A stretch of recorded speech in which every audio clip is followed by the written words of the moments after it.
Science के 75 से 80 प्रश्न लगभग, है ना, 70-80 क्वेश्चन साइंस के हैं, फिर 200 क्वेश्चन कंप्यूटर के हैं, फिर हिंदी के 50, करंट के 50, इंग्लिश के 50, सारे सब्जेक्ट लेके आया हूं। और हिंदी मेरे से पढ़ोगे तुम्हें लगेगा कि वाकई में गुरुजी मजा आ गया, पहले कहां थे आप।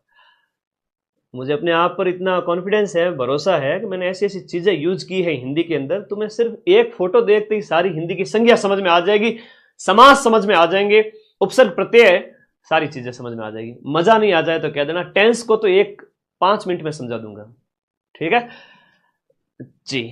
आइए, हाँ, यहां कहा जा रहा है साइंस हम स्टार्ट कर रहे हैं सीधा। आनुवंशिकता आपके सिलेबस में है ना, क्या प्रश्न पूछेंगे? आनुवंशिकता का जनक किसे कहते हैं?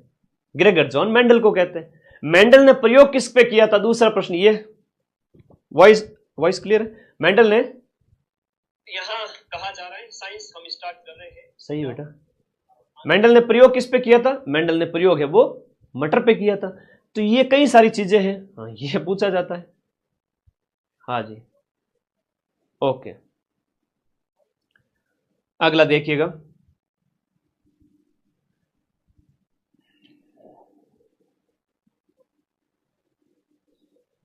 यहां हम बात करें आनुवंशिकता का जो जनक है वो किसे कहेंगे हम? ग्रेगर जॉन मेंडल, इसको कहेंगे। ये पादरी था, इसने सबसे पहले बताया कि पौधों के बेटे बेटे से बेटे पीढ़ियां कैसे चलती है, ये इसने कहा था सबसे पहले। उसके बाद में आनुवंशिक विज्ञान यानी जेनेटिक्स का जनक वही आपका ग्रेगर जॉन मेंडल को कहते हैं। और ये बोट वाले है ना, बदनाम करने के लिए आते हैं, ठीक है, बदनाम करने के लिए आते हैं कि इसके इतने लाइव दिखा देंगे, बच्चों को लगेगा कि ये तो फेक लाइव लाता है। अरे भाई, मेरे तो ऑलरेडी 4 से 5 हजार आधे दिन लाइव आते हैं, ठीक है, और तुम उसे 10, 20, 50 हजार एक झटके में लेके जाओगे। इतनी तो मेरे में भी बुद्धि है, लाखों बच्चों को पढ़ाता हूं, मैं बंद नहीं करूंगा क्या? तो क्या डिफेम करने के लिए कि दिखा देवे एक झटके में, है ना, फिर अगर ये बड़ा रहा इंसान लाइव लगा रहा तो हम इसका चैनल हैक कर देंगे, होता है। कोई नहीं, मुझे अच्छा लगा। एक और अच्छा अनुभव हुआ, मारवाड़ी में कहावत है, टकेरी हांडी फूटी पर कुत्ते की जात पहचानी। मिट्टी की हांडी है वो टके की थी, फूट गई, और जो डॉग है वो आया, उसने उसको तोड़ दिया, लेकिन पता चल गया कि डॉग अगली बार गलती कर सकता है, ठीक है, तो सावधान रहना डॉग से, वो वाली बात है। खैर छोड़ो। मेंडल ने अपने चिर प्रतिष्ठित वंशागति के नियमों को प्रतिपादित करने में जिस जीवधारी का इस्तेमाल किया था वो था गार्डन पी, यानी गार्डन पी मतलब आपका मटर को कहा गया। अगर मटर नहीं आए तो भी कंफ्यूज मत होना, इसमें अच्छा प्रश्न है, सिंपल सा पूछा जाता है, ध्यान रखना, ठीक है। क्वेश्चन नंबर 152, हमारे संविधान में आनुवंशिकता की इकाई को क्या कहते हैं? जो हमारे माता पिता से हमारे गुणों, माता पिता की जो विशेषताएं, गुण हैं, लक्षण है, वो हमारे में लेके आता है, तो वो है जीन है। वो क्या है? जीन है, जो पीढ़ी दर पीढ़ी ट्रांसफर होते रहते हैं। मेंडल के आनुवंशिकता के सिद्धांत कौन से जनन पर आधारित हैं?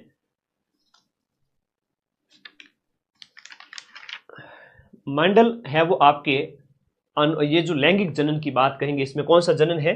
लैंगिक जनन है, लैंगिक जनन है, इसका आंसर लैंगिक जनन। जीन क्या है? जीन आपका डीएनए जो है, डीऑक्सी न्यूक्लिक अम्ल जो है, डीएनए, उसका एक पार्ट होता है, और वो हमारे आनुवंशिकता की इकाई है। और टॉपिक हम पढ़ रहे हैं आनुवंशिकता, आनुवंशिकता से कई सारे प्रश्न मैं आपके लिए लेकर आया हूं, ठीक है। आगे देखिएगा, जीन है वो डीएनए का पार्ट हो जाता है। क्वेश्चन नंबर 155 में देखिएगा, जीवों में आनुवंशिक लक्षण संतान में कैसे ले जाए जाते हैं? देखो, क्रोमोसोम के द्वारा, है ना, जीन, क्रोमोसोम, ये सब आपको याद रखने पड़ेंगे। क्रोमोसोम के द्वारा आपके लक्षण आपके आगामी पीढ़ी में चलेंगे, ये वाली बात है। गुणसूत्रों का वंशानुगत सिद्धांत है। देखो, गुणसूत्र का कह रहा है, गुणसूत्र का जो वंशानुगत सिद्धांत है, गुणसूत्र का वंशागत सिद्धांत है, वो शूटन और बेवेरी के द्वारा दिया गया। ये मेंडल वाला नहीं होगा, यहां पर क्या होगा? शूटन और बोवेरी होगा, गुणसूत्र का वंशानुगति का सिद्धांत। जीन अणु यानी डीएनए की संरचना को सबसे पहले किसने रेखांकित किया था? डीएनए की संरचना को सबसे पहले आपके वाटसन और क्रिक के द्वारा, वाटसन और क्रिक के द्वारा सबसे पहले, वाटसन और क्रिक। अब इसमें एक प्रश्न यह आता है कि इसमें 4 प्रकार के क्षार पाए जाते हैं, 4 क्षार पाए जाते हैं आपके किसके डीएनए के अंदर। एक तो है आपका एडिनिन, दूसरा है आपका थाइमिन, तीसरा है आपका ग्वानिन और चौथा है आपका साइटोसिन। तो डीएनए के अंदर है वो आपके ये 4 क्षार पाए जाते हैं, ध्यान रखिएगा। डीएनए में मौजूद जो शर्करा है, डीएनए की जो शर्करा है वो क्या कहलाती है। डीएनए की शर्करा है आपके डीएनए के अंदर ही छुपी हुई, नाम याद करो कि डीऑक्सीराइबोज इसकी शर्करा है। इससे बाहर प्रश्न जाएंगे ही नहीं। राइबोजाइम्स होते हैं, ये सबको पता है, पेपर में मिला दूंगा, तो फिर रोकने के प्रयास भयंकर किए जा रहे हैं। वाह भाई वाह। 159 की बात करें, राइबोजाइम्स होते हैं, राइबो न्यूक्लिक अम्ल। अब इसका आरएनए का फुल फॉर्म क्या होता है, राइबो न्यूक्लिक अम्ल होता है। तो आरएनए के अंदर है वो राइबोजाइम्स पाए जाते हैं। नेक्स्ट 160 देखिएगा, साधारण मानव के अंदर गुणसूत्र कितने होते हैं। 23-23 के जोड़े के अंदर आपके 23-23 के जोड़े के अंदर कहेंगे आपके 46 होते हैं मानव के अंदर गुणसूत्र। अगर गुणसूत्रों की कमी हो जाए ना तो फिर विकार पैदा होते हैं भयंकर वाले। और ये जो बोट लगाने वाले हैं इनके गुणसूत्रों में विकार पैदा हो गया है, पता नहीं कैसे कैसे पैदा हो गए। तो ये गुणसूत्रों का विकार है, ठीक है। हाँ, ये हैकर को गुणसूत्र का विकार है। आगे देखो, हमारे शरीर का अधिकतम भार कितना है। थाकी जो की बॉडी है क्या, बिन बॉडी मायने जल है। अगर जल पानी गए न उबरे मोती मानुष छून। हाँ, शरीर में पानी है वो आपका सबसे ज्यादा होता है, ये याद रखना। क्वेश्चन नंबर 161 में लगभग हम बात करें तो 60 से 65% तक होता है, 70% भी कह सकते हैं, लेकिन 60 से 65% है वो जल होता है। हमारी बॉडी के अंदर क्या होता है, जल होता है, याद रखना। मानव शरीर में सबसे ज्यादा मात्रा में पाया जाने वाला तत्व कौन सा है। ऑक्सीजन तत्व है वो सबसे ज्यादा मात्रा में पाया जाता है। अभी 1800 जो लाइव चल रहे हैं वो जेन्युइन है, ये बच्चे हैं जो मेरे साथ है। अब 1800 से 3000 होने में घंटा भर लगेगा, आधा पौन घंटा। और बोट वाला तब तक अगर एक्टिव हो भी गया और मर गया तो पता नहीं, है ना, दफन हो गया तो पता नहीं, लेकिन जिंदा हो गया तो वो 5 मिनट लगाएगा 3000 से 10,000 लाइव करने में, ठीक है। ओके, हाँ, मानव शरीर की हम बात करें, मानव शरीर में सबसे ज्यादा मात्रा में सर्वाधिक प्रचुरता में पाया जाने वाला तत्व है वो आपका ऑक्सीजन है। सबसे ज्यादा मात्रा में ऑक्सीजन होता है जो आपके 65% है ना, ऑक्सीजन है ज्यादा है। फिर आपका कार्बन है 18% कार्बन है। उसके बाद में 9% हाइड्रोजन है, ये कार्बन हो गया और ये हो गया हाइड्रोजन। जनरल साइंस है, बचपन से आप एग्जाम टॉप करते आ रहे हो, पढ़ते आ रहे हो, अच्छे से पढ़ा होगा, सारी चीजें आती है, ठीक है।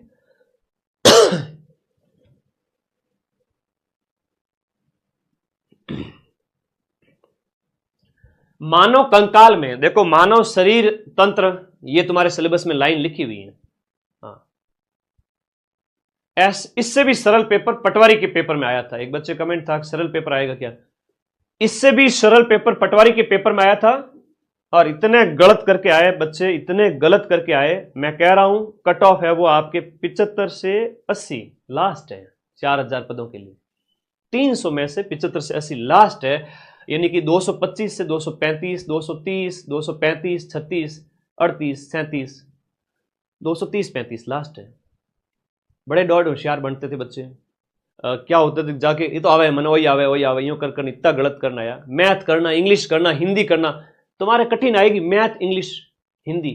जीके तो इतना सिंपल आएगा, यही क्वेश्चन आने हैं। मैं जानबूझ के कठिन नहीं दे रहा हूं भाई, क्वेश्चन तो इसी में से आना है। बाकी मैं विद्वान बनने के चक्कर में और कठिन से कठिन दे दूं, क्वेश्चन आवे नहीं एक, बाकी क्वेश्चन यही आएंगे। मैथ इंग्लिश जो अच्छा करेगा वो सिलेक्शन लेके जाएगा। 50,000 सीट पड़ी है, मैथ को छोड़ भी दोगे तो भी सिलेक्शन हो जाएगा। छोड़ो तुम इस बात को, अपना बाकी वाले 105 क्वेश्चंस का कंटेंट है वो स्ट्रॉन्ग करो। मैथ अगर किसी की वीक है ना तो ज्यादा टेंशन ना लें, उसका भी हल्का अभ्यास कर लेवे। मानव कंकाल में अब तक ज्ञात हड्डियों की संख्या 206 है। 206 हड्डियां हमारे शरीर में कंकाल में होती है, 206। उसके बाद में मानव शरीर की सबसे छोटी हड्डी कौन सी है। मानव शरीर की सबसे लघुत्तम हड्डी है वो कान में पाई जाती है। लघुत्तम मतलब कि सबसे छोटी, और सबसे छोटी हड्डी है यही प्रश्न है जो बार बार रिपीट होते हैं, यही प्रश्न है जो बार बार रिपीट होते हैं। सबसे छोटी हड्डी की बात करें, इसका नाम है स्टेपीज। स्टेपीज है जो आपके कान के अंदर पाई जाती है ना। और एक आता है फीमर का प्रश्न। फीमर जो है वो आपके जांग में पाई जाती है, जो सबसे बड़ी हड्डी है। फीमर है वो आपके कहां पर, जांग में है, जो सबसे बड़ी है। और एक आता है जबड़े का जो हड्डी है, वो वाला प्रश्न आता है, जबड़े की हड्डी। जबड़े की हड्डी क्या है, सबसे मजबूत हड्डी में आ जाता है, ये सबसे बड़ी है। तो एक ही प्रश्न में 3 क्लियर करा देता हूं। सबसे बड़ी जो हड्डी है वो ये है, और सबसे मजबूत आपसे पूछे तो वो जबड़े वाली है ना, ठीक है। हाँ, जबड़े की हड्डी है वो सबसे मजबूत। जबड़ा अगर हम कहें मगरमच्छ जैसे का तो बहुत मजबूत होता है, ठीक है। हाँ, ये 3 प्रश्न याद रखना। अगला देखिएगा, मनुष्य की खोपड़ी में कुल कितनी अस्थियां होती है। हमारी खोपड़ी के अंदर अस्थियों की संख्या कितनी होती है, वो हमारे ये जो है संख्या 28 होती है। खोपड़ी, देखो खोपड़ी में हड्डियों की संख्या कितनी है, मेरु रज्जु में कितने जोड़े होते हैं, और मानव शरीर में कितनी हड्डियां होती हैं। हड्डियों का एक सामान्य ढांचे का मानव कंकाल तंत्र तो पढ़ना ही पड़ेगा, सिलेबस में है आपके, ठीक है। ओके, तो ये 28 हो गया, 28 हड्डियां होती है खोपड़े में। अब एक प्रश्न ये भी आता है, कपाल क्रिया क्यों करते हैं। जब किसी का निधन हो जाए तो कपाल क्रिया करते हैं। कपाल क्रिया का मतलब मृत व्यक्ति का सिर तोड़ा जाता है डंडे से, मजबूत डंडे से उसका माथा तोड़ा जाता है, और यह क्रिया अमूमन बड़े बेटे के द्वारा की जाती है। इसे कपाल क्रिया कहते हैं, क्योंकि जो है वो मस्तिष्क की हड्डी जलेगी नहीं तो मुर्दा जलेगा कैसे। तो ये कपाल क्रिया कल्चर का पार्ट है। राजस्थान की कल्चर के अंदर हम पढ़ते हैं कि कपाल क्रिया करते हैं, और ये हमारा क्या है, एक संस्कार है। तो ये हड्डियां तोड़नी पड़ती है, 28 हड्डियां, ठीक है, तब जलता है वो शव, वरना जलता नहीं है। तो ये याद रखना कि निम्न में से कौन सा लवण मानव हड्डियों में सबसे ज्यादा मात्रा में पाया जाता है। मानव हड्डियों में सबसे ज्यादा मात्रा में पाया जाता है वो कैल्शियम फॉस्फेट है। कैल्शियम, फॉस्फेट, कार्बन, ये जितने भी है उससे हमारा शरीर बना होता है। ऐसा कहते हैं कि मानव शरीर में जितना कैल्शियम और फॉस्फेट वगैरह जितना पाया जाता है ना। अच्छा, स्लो मोड वाला हटाए, चलो भाई, टीम वाले ने किया होगा, टीम को बोल देते हैं भाई स्लो मोड हटा दीजिए। तुम लोग स्लो मोड तो उसके लिए हैकर के लिए किया हुआ है ना, इसलिए किया हुआ था भाई। हटाना है कि नहीं हटाना वो बताओ पहले, क्या करोगे कमेंट करके। हैक हमारी सेफ्टी के लिए किया हुआ था।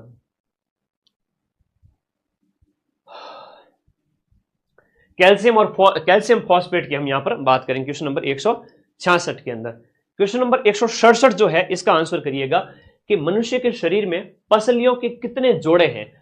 आपकी जो हड्डी पसली एक करदूला, क्या मारवाड़ी में कहा होता है, हड्डी पसली एक करदूला। पसली है वो 12x2 होती है। 12x2 मतलब 24 पसलियां होती है। ये पसलियां आपके डायफ्राम की रक्षा करती है ना। ये पसलियां यहाँ होती है, कई बार आप दबा के देखो आपकी पसलियां दिखेगी, कई बार चोट भी आ जाती है। तो ये पसलियां होती है जो डायफ्राम की, फेफड़ों की नीचे जो है रक्षा करती है। आपके जो तंत्र होता है, श्वसन तंत्र, उसकी रक्षा होती है। क्वेश्चन 168 है, यहां पर क्वेश्चन नंबर 168 में देखिएगा, अल्फा क्रिएटिन एक प्रोटीन है। अल्फा क्रिएटिन एक प्रोटीन है जो आपके त्वचा में उपस्थित होता है। कहां उपस्थित हुआ, आपकी त्वचा में उपस्थित होता है अल्फा क्रिएटिन प्रोटीन। अब इससे क्या होता है कि आपके बाल हैं, नाखून हैं, ये सब बढ़ते हैं। बाल और नाखून वगैरह इसी से बनते हैं, ये याद रखिएगा। निम्न में से कौन सा पौष्टिक तत्व दांत और हड्डी के निर्माण की मजबूती के लिए जरूरी नहीं है। अब दांत और हड्डी वगैरह इन सब के बनने के लिए आपका सब कुछ चाहिए होता है। फ्लोरीन है, फास्फोरस है, कैल्शियम है, आयोडीन है। यहां पर हम बात करें तो आयोडीन है वो आपके हड्डी, दांत, इनके बनने के लिए जरूरी नहीं है, ठीक है, बाकी सभी जरूरी है।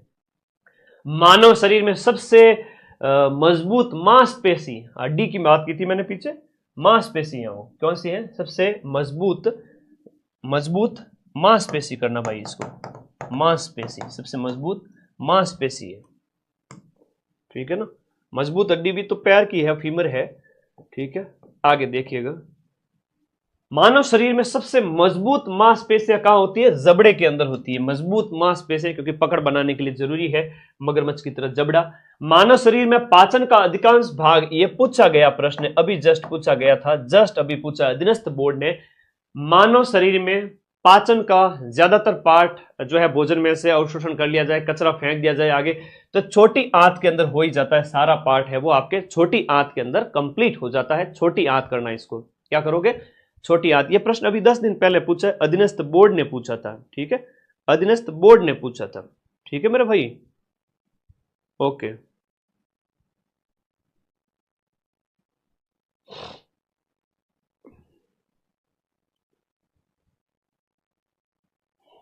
ये जेन्युइन लाइव देखो बच्चे 1500 से 2000 2500 आए हैं, अभी आधे घंटे तक धीरे धीरे 3000 भी आएंगे।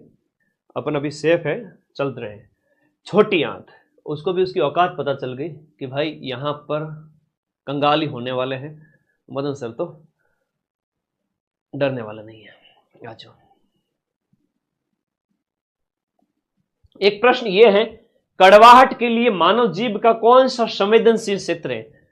तो लोग हमारे आगे तो रहते हैं मीठे, लोग हमारे आगे क्या रहते हैं? हमारे आगे तो बोलेंगे बड़ा मीठा बोलेंगे, और पीठ पीछे हमारी बुराई करेंगे, कड़वे बोलेंगे, वो तो यूं है वो यूं। तो जीभ में देखो सबसे पीछे वाले भाग में आपको कड़वापन महसूस होगा। आप कड़वी चीज करेले को लेके आगे वाले भाग पे लगाओ, आपको पता ही नहीं चलेगा करेला क्या है, कड़वा है। करेले को कभी टच करना, या कच्ची निम्बोड़ी जो होती है ना, उसको आगे वाले भाग पे टच करना, आपको कड़वापन खारापन फील होगा ही नहीं। मीठा जो है ना, मिठाई, अब मिठाई को आप पीछे लगा के देखो जीभ के सेंटर में या थोड़ा आगे, आपको मीठापन लगेगा ही नहीं, ठीक है। तो मीठापन कहां लगेगा? आगे।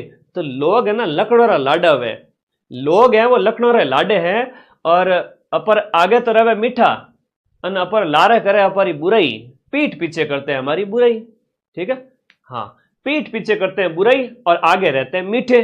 तो ये लक्षण तो उनकी जो जीभ है ना उसके अंदर होते हैं। तो आगे बोलते मीठे, पीछे कड़वाहट। तो सबसे आगे वाला भाग जो जीभ वाला है ना, ये यहां पर मीठापन होता है, मीठा जो मीठा स्वाद है वो महसूस होता है, और सबसे पीछे कड़वा, बीच में खट्टे और नमकीन। बीच में मस्ती चलती रहे, खट्टा पीटा है ना, खट्टा नमकीन, खट्टा नमकीन। नमकीन है वो आगे वाले भाग के जस्ट साइड में नमकीन भाग, और बीचों बीच है वो खट्टा। तो कड़वाहट के लिए बात करें तो पीछे का भाग होगा, कड़वाहट के लिए बात करें तो क्या होगा? पीछे का भाग होगा। मनुष्य की मुख गुहा में किसका पाचन, मनुष्य की मुख गुहा में निम्न में से किसका पाचन प्रारंभ होता है? हमारे जो मुख गुहा के अंदर कार्बोहाइड्रेट जो है उसका पाचन हमारे मुंह से ही स्टार्ट हो जाता है, लार के मिलने से वहीं से स्टार्ट हो जाता है। लार निम्न में से किसके पाचन में सहयोग करती है? लार है वो आपके स्टार्च के पाचन में सहयोग करती है। तो यहां पर क्वेश्चन नंबर 174 का आंसर हो जाएगा। लार है वो आपके स्टार्च के पाचन में सहयोग करते हैं, ठीक है, स्टार्च के पाचन में सहयोग करती है। हाइड्रोक्लोरिक एसिड है वो कौन से अंग से निकलता है? देखो हम जो भी भोजन खाते हैं ना उसको तोड़ने के लिए अमाशय के अंदर आपके HCl हाइड्रोक्लोरिक अम्ल तेजाब निकलता है, उसको तोड़ने के लिए तो अमाशय में HCl निकलेगा। क्वेश्चन नंबर 176 है कि एंजाइम क्या होते हैं? एंजाइम क्या होते हैं कि उस प्रक्रिया को, रासायनिक जो प्रक्रिया चल रही है उसको बढ़ा देते हैं, ठीक है, उसको बढ़ा देते हैं। जैव उत्प्रेरक होता है, ये जैव उत्प्रेरक होता है। एंजाइम क्या होता है? बायो उत्प्रेरक या जैव उत्प्रेरक होता है। क्वेश्चन नंबर 177 देखिएगा, मानव शरीर में प्रोटीन का पाचन निम्न में से कौन से अंग में प्रारंभ होता है? प्रोटीन है वो आपके आमाशय में पचनी शुरू होती है। प्रोटीन की बात करें, आमाशय में पचनी स्टार्ट होती है। आप देखते हो दूध का जो पाचन है छोटे बच्चे में ज्यादा होता है, बड़ों में नहीं होता है, एशिया में विशेष रूप से नहीं होता है, एशिया के लोगों के अंदर, क्योंकि दूध को पचाने के लिए जो चाहिए होते हैं, जो दूध की कैसीन जो होती है ना, कैसीन प्रोटीन को पचाने के लिए जो रेनिन है वो स्त्रावित छोटे बच्चों में ज्यादा होता है, बड़ों में नहीं होता है। इस वजह से बड़े लोग दूध से भाग जाते हैं, दूध पीते नहीं है हम, यही कारण है। और ये प्रश्न एग्जाम में पूछा गया था। 4th ग्रेड तो आराम से निकाल सकते हैं बेटा, 4th ग्रेड अभी लग जाओ ना, मेरी वो जो क्लास है हिस्ट्री कल्चर और ये वाली क्लास, आराम से निकलेगा 4th ग्रेड। मैं फिर से कह रहा हूं, थोड़ी अंग्रेजी और गणित पे मेहनत कर लेना, निकल जाएगा। इतने समय से पढ़ते आ रहे हो, क्यों नहीं निकलेगा? मानव शरीर की सबसे बड़ी ग्रंथि मानव शरीर का सबसे बड़ा अंग भी कह सकते हैं। अंग तो हालांकि त्वचा को कहते हैं, पर ग्रंथि है वो शरीर के अंदर है, वो शरीर के अंदर का भाग, सबसे अंदरूनी सबसे बड़ा भाग है वो आपका लीवर होता है, यकृत होता है, याद रखना। फिर 179 जो है, विटामिन क्या होते हैं? विटामिन आपके कार्बनिक यौगिक है। जो सिलेबस में दे रखा है मैं वही क्वेश्चन लेके आया हूं और जो बार बार पूछे गए हैं। कार्बनिक यौगिक होते हैं। विटामिन क्या है? कार्बन के यौगिक होते हैं। निम्न में से कौन से विटामिन वसा में घुलनशील है? वसा मतलब आपके घी, तेल वगैरह, इनमें कौन से विटामिन है वो घुल जाते हैं? और घी वगैरह तुम लोगों को ज्यादा एकदम उड़ेल दिया जाए तो ए देख के चल भाई, ए देख के, तो विटामिन ए देख, ए, डी, ई और के ये वसा में घुलनशील है। और पानी की बात करें, बी और सी ये पानी में घुलनशील है, बी और सी। और ए देख वसा, ए, डी, ई और के। ये बड़ा कॉमन क्वेश्चन है जो बार बार आता है एग्जाम के अंदर, ठीक है। विटामिन सी का सबसे बेस्ट स्रोत कौन सा है? खट्टी चीजें जो भी है विटामिन सी के स्रोत है। खट्टी चीजें जितनी भी है विटामिन सी के स्रोत है। 181। निम्नलिखित में से किस विटामिन की कमी से खून का धक्का धीरे धीरे बनने की बीमारी होती है? खून का धक्का है वो धीरे बनता है, खून का धक्का धीरे बनता है, ब्लड निकलता ही चला जाता है। कौन से विटामिन की कमी से? विटामिन के की अगर कमी हो जाए तो रक्त का थक्का बनना बंद हो जाता है। और ये विटामिन अगर कम हो गया और आपके थोड़ी सी भी चोट लगी तो ब्लड निकलता जाएगा, आपकी डेथ भी हो सकती है। इसलिए इस विटामिन को बॉडी के अंदर बढ़ाना है।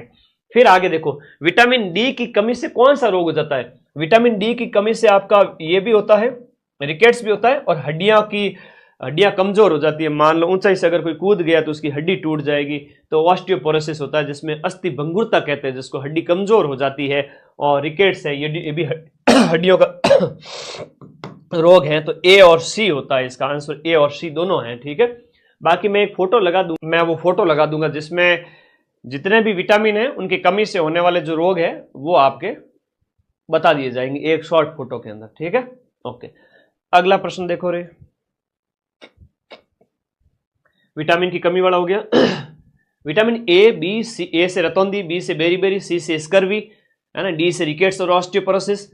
Vitamin A, B, C, D, E से जो है आपका विटामिन ई है वो आपका नपुंसकता का है, सुंदरता। एक दो आप बच्चे कई बार कंफ्यूज हो जाते हैं विटामिन ई और के के अंदर, तो वो सारी चीजें मैं डालूंगा इसके अंदर। विटामिन के अंदर धक्का नहीं बनता है, ई है वो आपके जनन शक्ति से संबंधित है, मैं डालूंगा सारी चीजें। ये पढ़ा है ना, दिमाग से भूल गया मैं थोड़ा, इन हैकर लोगों ने परेशान कर दिया आज, क्या करें, है ना, टेंशन दे दी इन लोगों ने मुझे। ये देखो, vitamin A, B, C, D, E की कमी से होने वाले रोग, रवे सारे वर, ट्रिक है।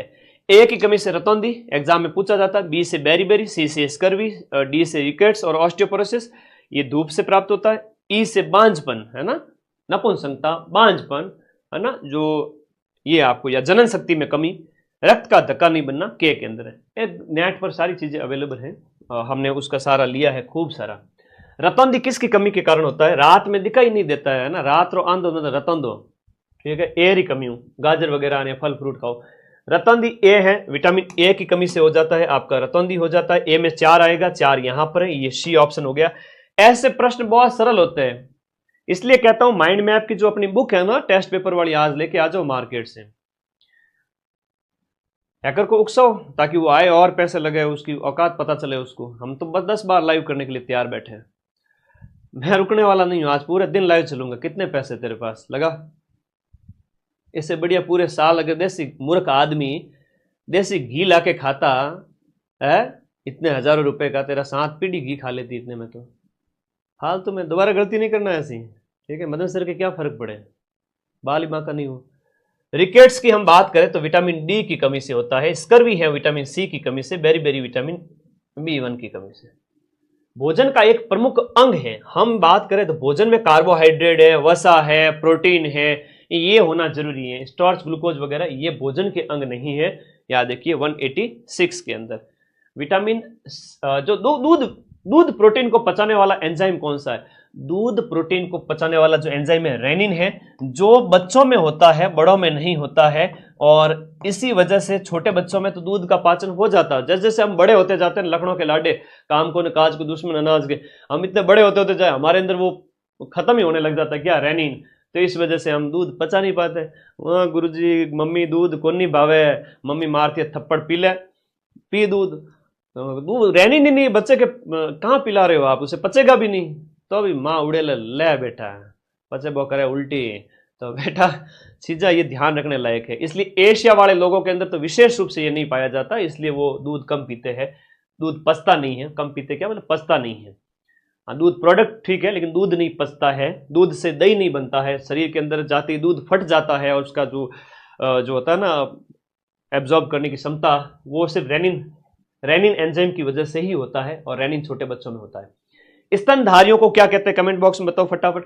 स्तनधारियों में श्वसन कैसे होता है, फेफड़ों से होता है, और क्लोम के द्वारा, या ये तो होता है मछली वगैरह जो होता है ना, मछली वगैरह उनमें वो गिल या क्लोम उनसे लेती है। स्तनधारी को मैमल कहते हैं।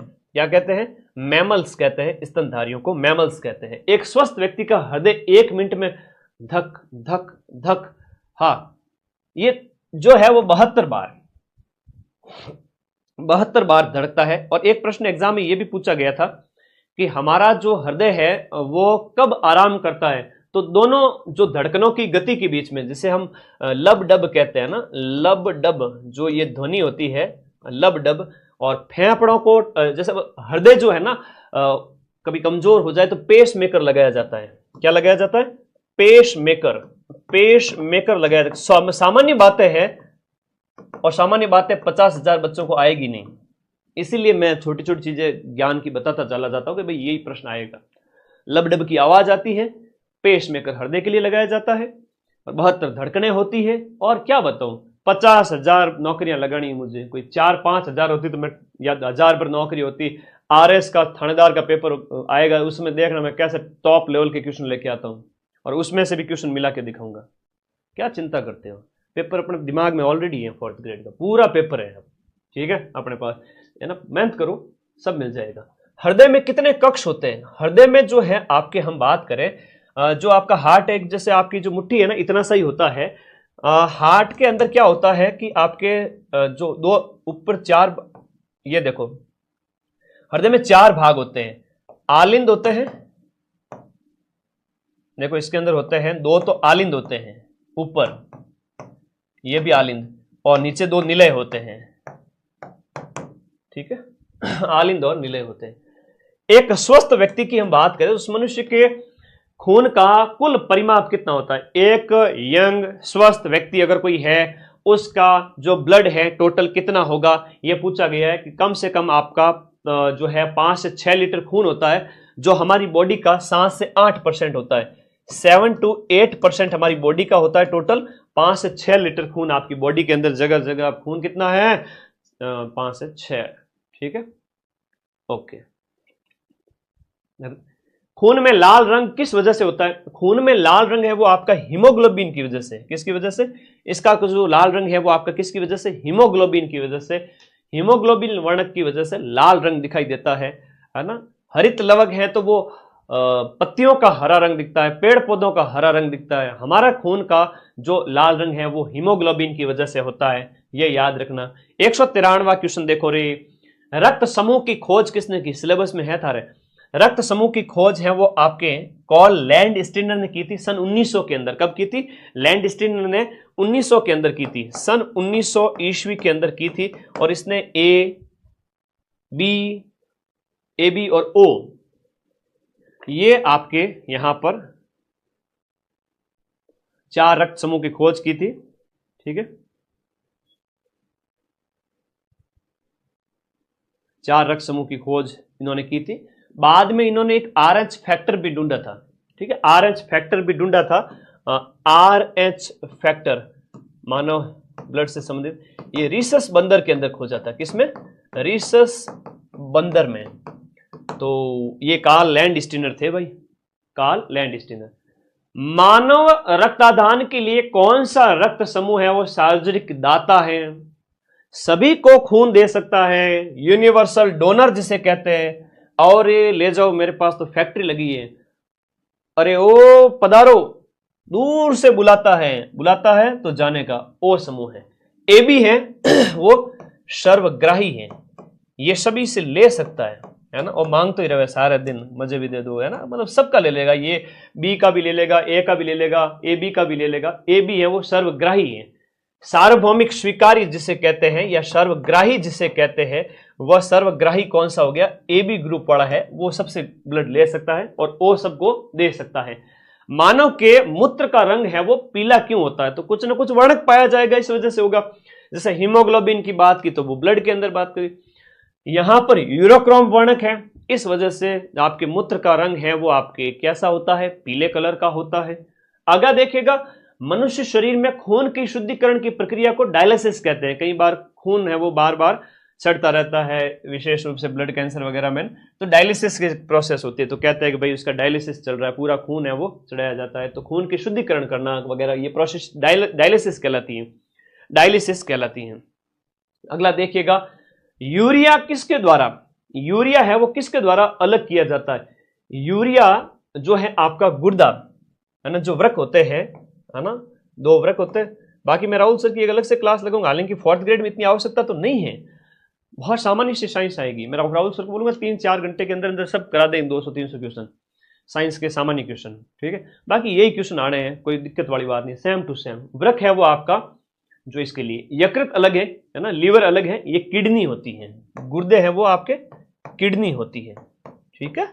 अगला देखो क्वेश्चन 199, मानव गुर्दे में बनने वाली पथरी, हमारे गुर्दे में पथरी बनी होती है, वो किसकी बनी होती है, कैल्शियम ऑक्सलेट की बनी होती है। पथरी किसकी होती है, कैल्शियम ऑक्सलेट की पथरी बनी होती है, याद रखिएगा। मनुष्य के अंदर कितने जोड़ी कपाल तंत्रिकाएं पाई जाती हैं, कपाल तंत्रिकाएं हमारे शरीर में कपाल तंत्रिकाएं हैं वो 12 पाई जाती हैं, यह याद रखिएगा। और स्पाइनल कॉर्ड के अंदर ये 31 होती हैं। स्पाइन अंग्रेजी में जिसे हम स्पाइन कहें, स्पाइन या हम मेरु दंड जिसे हम कहते हैं, हमारी रीढ़ की हड्डी के अंदर 31 होती है, ये ध्यान रखना। और कपाल तंत्रिकाएं हम बात करें, कपाल के अंदर 12 तंत्रिकाएं। सामान्य मानव शरीर का तापमान कितना होता है, मानव शरीर का तापमान कितना होता है, कई बच्चे कहते हैं सरल सरल प्रश्न है सर, तो इसका आंसर दे दो भाई, दे दो इसका आंसर, हाँ आंसर दो इसका, फिर फटाफट आंसर दो, मैं पानी पी लेता हूं, आंसर दो इसका।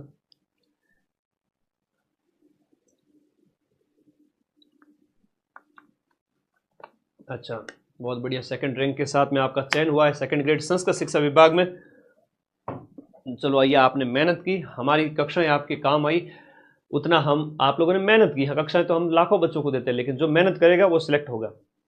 नहीं दे रहे आंसर, नहीं दे पा रहे हो आप, क्योंकि इसमें आंसर है ही नहीं, तो कैसे दोगे, इसमें से कोई भी नहीं होगा, ठीक है, याद रखना। तो क्या होगा सर, देखो 98.6 डिग्री फ़ारेनहाइट होता है। डिग्री सेल्सियस की बात करें तो 37 डिग्री सेल्सियस होता है और 310 केल्विन होता है, ठीक है, ये याद रखना।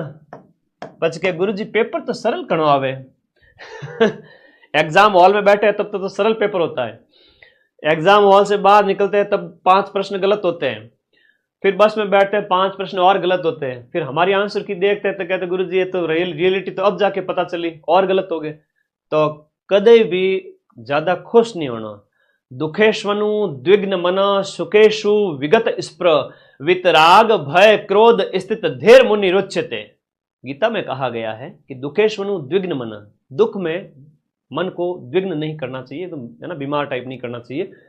और सुखेशु विगत स्प्र, सुख में कभी भी ज्यादा खुश नहीं होना चाहिए। सम स्थिति में रहने वाला, एक समान स्थिति में रहने वाला ही सच्चा योगी है। तो तुम लोगों को एग्जाम हॉल में क्या बन जाना है, योगी बन जाना है।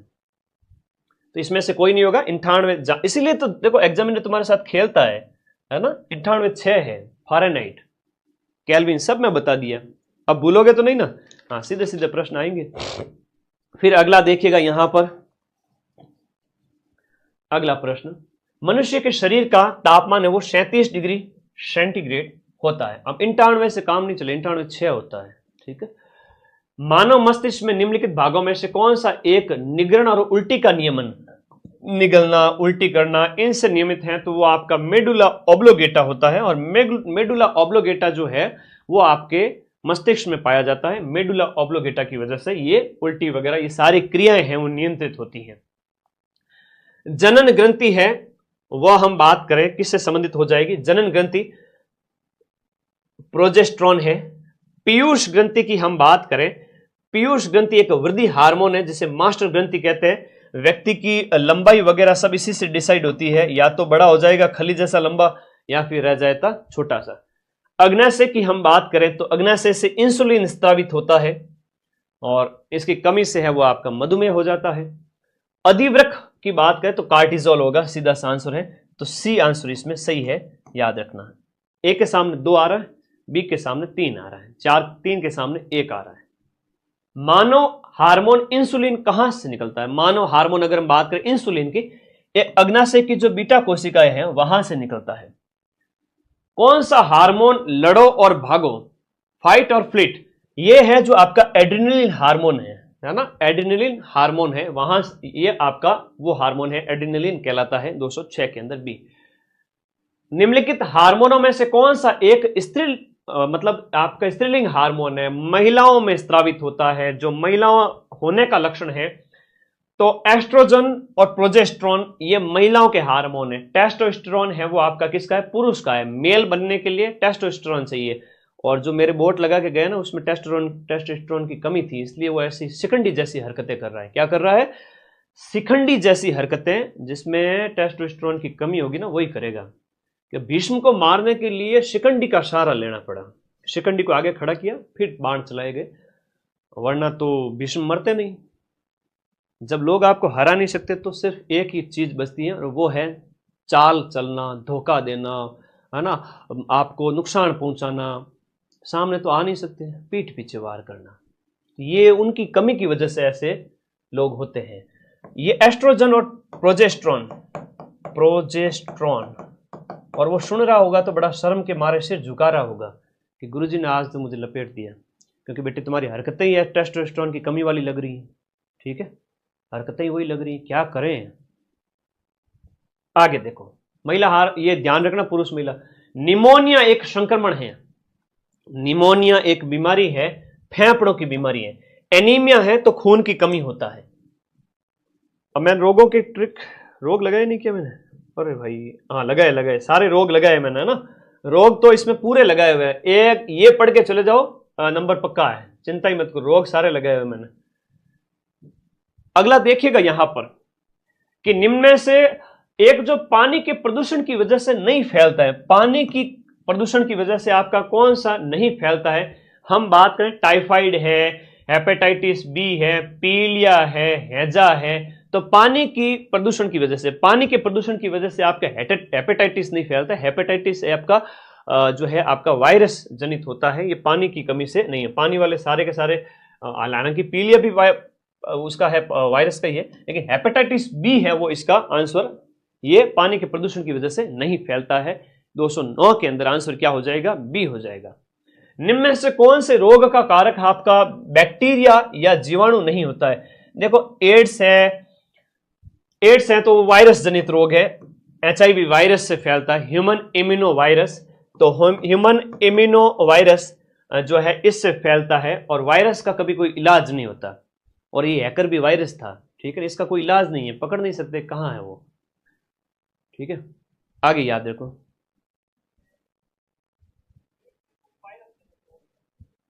वायरस से फैलता है, ह्यूमन इम्यूनो वायरस। सही चल रही है क्लास, कोई दिक्कत नहीं बेटा, कमेंट ढंग से किया करो। डीपीटी का टीका निम्न में से किसकी सुरक्षा के लिए लगाया जाता है। डीपीटी, डिप्टीरिया, पर्टुसिस और टिटनेस। यहां पर हम बात करें क्वेश्चन नंबर 201 के अंदर, तो ये डिप्टीरिया हो जाएगा, पर्टुसिस यानी काली खांसी हो जाएगा, और टिटनेस हो जाएगा। डीपीटी का टीका इसके लिए लगता है। एथलीट फुट की बीमारी किससे होती है, तो ये एथलीट फुट है वो कवक की वजह से होता है, फफूंद की वजह से होता है। कवक और फफूंद की वजह से पांव सूज करके मोटा हो जाता है। मलेरिया की वजह से आपके शरीर के किस अंग पर जोर पड़ता है। मलेरिया अगर आपको हो जाए तो यहां पर बताओ इसका आंसर, बड़ा अच्छा प्रश्न है, आंसर करो सभी बच्चे। मलेरिया की कमी, मलेरिया होने से आपका प्लीहा यानी कि तिल्ली, जो तिल्ली पर जोर पड़ता है। प्लाज्मोडियम परजीवी किसका वाहक है? अब प्लाज्मोडियम परजीवी है, उसको कौन लेकर आता है? मादा एनाफिलीज है, वो मच्छर है, उसमें भी मादा है ना, मादा एनाफिलीज, मादा एनाफिलीज। और मादा एनाफिलीज जो है वो मलेरिया की वाहक होती है, मलेरिया के इस परजीवी की प्लाज्मोडियम को लेके आती है और हमारे शरीर में इंजेक्शन लगा के चली जाती है कि ले मलेरिया हो जाए तुझे, वो मादा एनाफिलीज है। ठीक है, अगला देखो, कौन सा रोग प्रोटोजोआ के द्वारा होता है?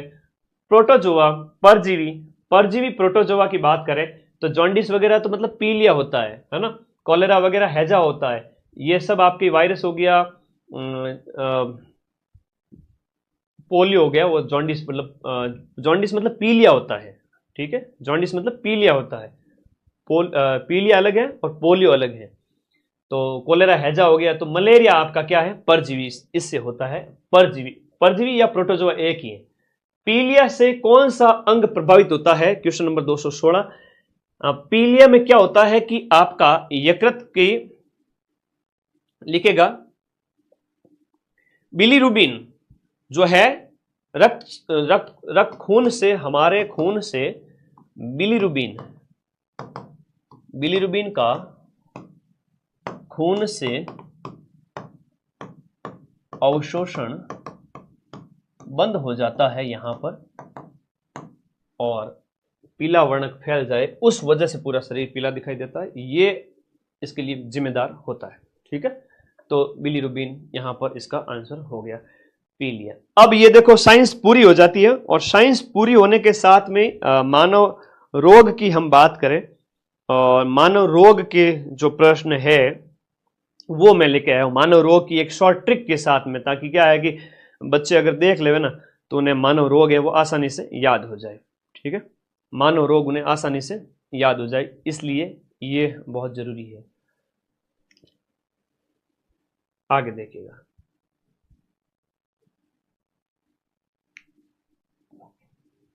हाँ जी, तो कौन से रोग का कारक है? वो जीवाणु नहीं होता है, तो एड्स का सही तो लिखा है, फिर के 210 वापस देखो क्या देखें, हैं? एड्स ही तो होगा, एड्स विषाणु से होता है, वापस देखो, पढ़ाई तो करते हो नहीं। आगे आज जो होशियार बने, क्वेश्चन का आंसर दिमाग में दो। अब देखो, बैक्टीरिया से होने वाले रोग, यानी कि जीवाणु से होने वाले रोग, जीवाणु से होने वाले रोगों की हम बात कर रहे हैं। यहाँ बैक्टीरिया मतलब क्या हो गया? बैक्टीरिया मतलब कई बच्चों को होता है कि पता ही नहीं चलता है बैक्टीरिया जीवाणु सर क्या है, समझ में नहीं आवा, तो एक ही है। ठीक है, अब इसमें क्या है कि जीएसटी पंडित का टिक्का न्यू, ये ऐसी ट्रिक चलती रहती है, तो हम इसको भी ले आए साथ में।